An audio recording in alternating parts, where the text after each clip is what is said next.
Hello and welcome to the Print Dashboard. Every once in a while, we like to go a little off track, and today we'll go into the world of Formula E that's going to debut in Hyderabad, in the middle of the city, around the city's Hussain Sagar Lake. And to talk all about it, the fans' excitement, the teams participating, and everything that's going to create a buzz at that event on February 11, we have the Prince auto expert Kushan Mitra with us. Welcome, Kushan. Thanks, Anurag. I must at the very outset say that I'm not a major Formula E fan, but a race is happening in India, so therefore we must talk about it. So I thought, why not talk about it today? Absolutely. So first thing first, a lot of people know about F1, but what is Formula E? A little bit of history, some backstory, its India leg, and if you could just give our viewers a bit of perspective. Formula E was thought up. One of the stories you read that is thought up on a napkin. So it was thought up by Jean Todt, who was the former FIA director. You might know his wife, Michelle Yeoh. But they thought it up with a Spanish businessman and politician called Alejandro Agag. And they thought of this plan of, because the world was moving to electric vehicles, even back in 2011 when they thought of this idea, they said, why not get into an electric racing series? Because Formula One was never going to go all electric anytime soon. And Agag, over the next few years, put together the plan and he set up Formula E. The first series took place in 2014-15. Formula E, to attract drivers, also kept the races slightly distanced from other racing series. So it usually happens over winter and into summer, unlike, say, Formula One or other major series that happen over from spring to autumn. And this season, the 2022-23 season, even though all races are taking part in 2023, is the 9th season of Formula E, and it's going to be using the third generation car. And one of the constants in Formula E from season 1 to season 9 has been the presence of Mahindra Racing, an Indian team racing under the Indian license, even though they're based in the UK. Yeah, there's also Jaguar, which is yes, Jaguar has Racing, the India connection. Jaguar, because it's owned by Tata Motors. JLR is owned by Tata Motors. Jaguar Racing is there. They're also sponsored by TCS. But Kushan, that's the small little history of Formula E. I would like to know what are the differences, major differences between Formula E and Formula One, majorly in terms of track engagement, the drivers and all of that. Okay, so let's start about the tracks. Formula E tracks are much smaller. They are almost always in city centers. As you mentioned, the Hyderabad track is in and around the Secretariat part of Hyderabad and Hussain Sagar Lake. So it's bang in the middle of the city. And so are the other races. The race in London, where the last two races, the season finale happens inside an exhibition hall called the Excel Center and around that center. Right. In Rome, it happens in the historic center of the city. So it's always in the middle of the city where fans can easily come. Like even in Delhi, for example, you call it the New Delhi Grand Prix, even though the racetrack at the Budh International Circuit racetrack is in Greater Noida, and it's a 50-kilometer drive from out here in central Delhi to the BIC. It's a long drive. It's an hour-long drive.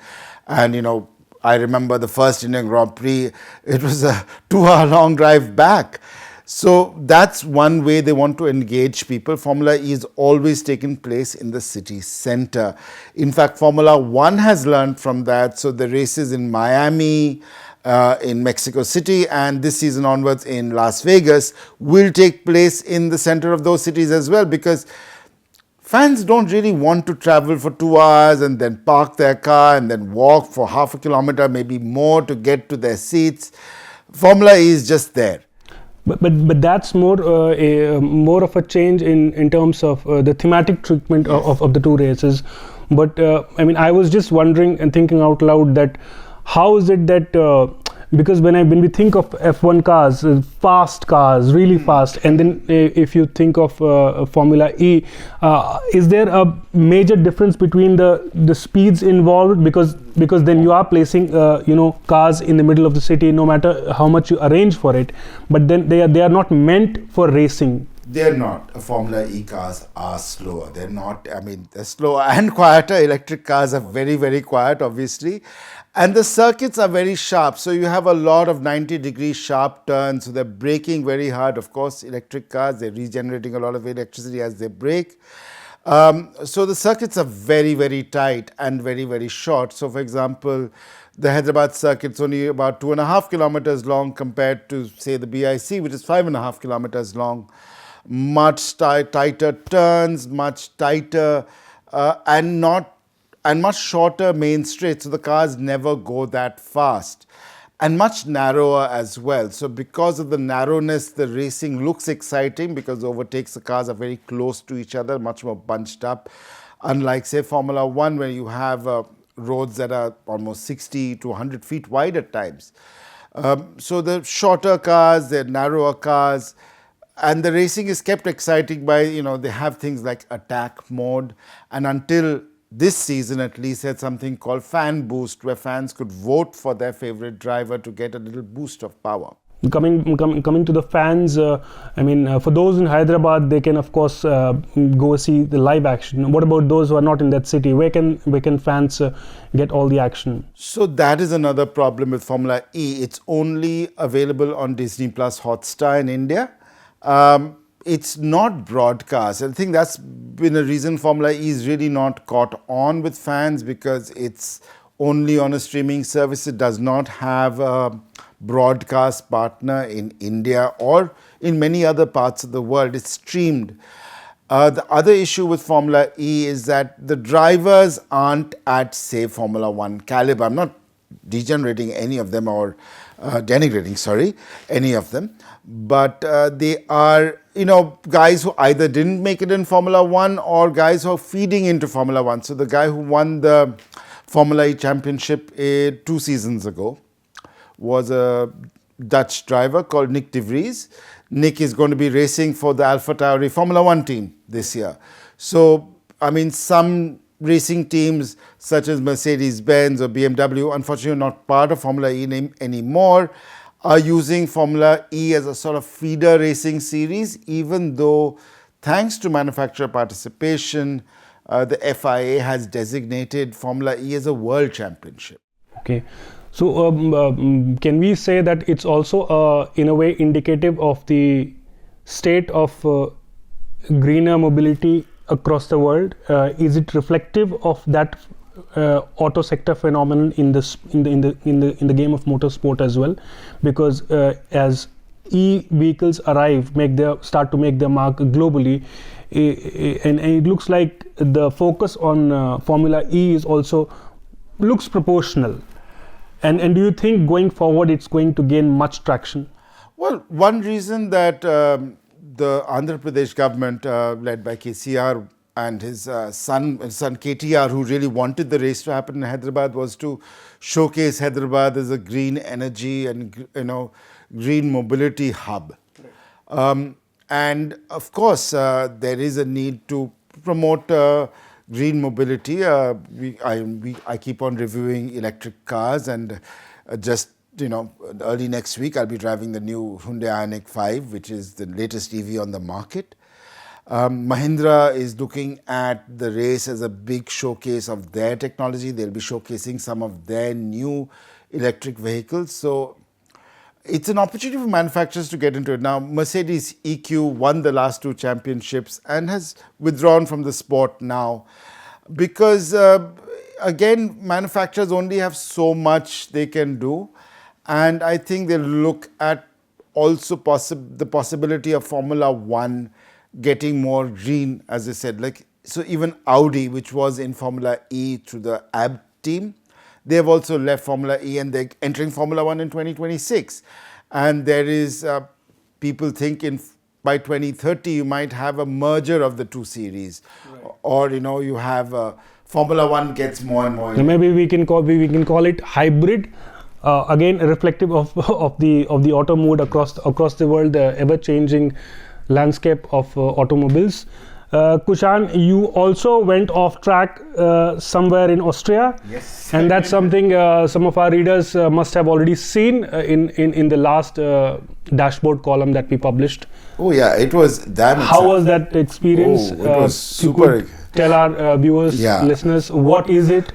What's the calendar? What's the event around? And how does it sort of, what it means for an enthusiast? Well, basically, it's called the Audi Ice experience, and it isn't just Audi who does it. Of course, Audi had invited me for this. Other manufacturers such as Mercedes, Porsche, BMW, they all have these ice experiences where you get to go and drive on either a frozen lake in Finland or Sweden, or as we did on an iced up field in Austria. What is fascinating is that driving on ice is completely counterintuitive to driving on, say, roads. And even though you're using studded winter tires, the cars are doing things that you wouldn't expect them to do. Even though modern cars are extremely good. I mean, you have traction control and stability control systems, which you have to switch off to drive on the ice, because otherwise there's no fun. And while we were invited, and Audi India also took some customers down after us, and they're going to take their dealers down as well. This is also open to the public. Customers of these luxury brands, or even non-customers, can go buy these experiences. I believe Audi India is going to open it up for winter 2023 and 24. Where you can go in. It costs about 2,500 euros, the experience I did, which is about 2 lakhs and a bit, and they take care of everything once you land in Munich. So they, transport, food, hotel stay. So you get trained by trainers who are Audi drivers. They're professional Audi drivers. Many of them are race drivers or former race drivers, and who tell you, how to deal with things like understeer when the car is not steering as much as you want it to, or oversteer when the car steers too much and hangs its tail out. It's a very fun experience. I had a lot of fun. It wasn't easy to put it into words because sometimes when you have fun you're like, okay, let me find the adjectives. Yeah, because maybe that's something that we would not be experiencing on usual roads, and those are specific conditions under which machines are tested. Yeah, and but I'm sure manufacturers or even manufacturers in India can consider doing something similar in, say, a Gulmarg or a Ladakh, where you ice up a field and have this sort of experience.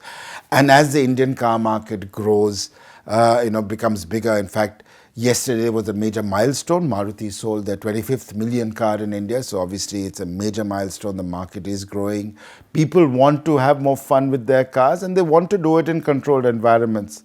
So Audi does these experiences in India as well, where they take customers to the Budh International Circuit, and you can race cars, actually extreme. We can say it's like stepping up the gas on customer engagement, and it is.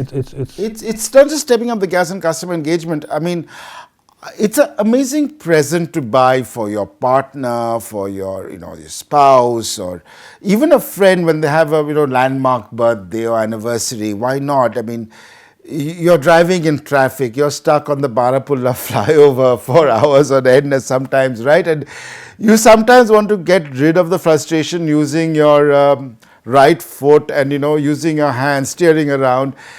These are fun experiences, and these are also one thing that happened to me is at the end of it, I felt very happy and satisfied. It was a very de-stressing experience, even though I was taking out all the traffic cones that were marking the circuit. At a level you don't care anymore, right? You're having fun. You're on ice. There's acres of space around you. You're not really worried. Well, that's one bit more for our viewers. We can leave it here for this episode of Dashboard. But Kushan, before we let you go, please do tell our readers, regular readers, what more to expect in Dashboard, especially the columns that are coming. Oh, wow. So as I said, the Ioniq 5 review will be out in a few days' time. But this Sunday, you will find out, why has your car become so expensive? The BMW X1 was just launched, the third generation BMW X1, and prices start at 45.9 lakh. And I remember when the first generation BMW X1 came, it cost less than 20 lakhs. Right, that's a question a lot of us have been asking for a really long time, especially post-pandemic, and to know why, just stay with the print, stay with the dashboard. Thank you, Kushan. Thank you, Anurag. Thank you.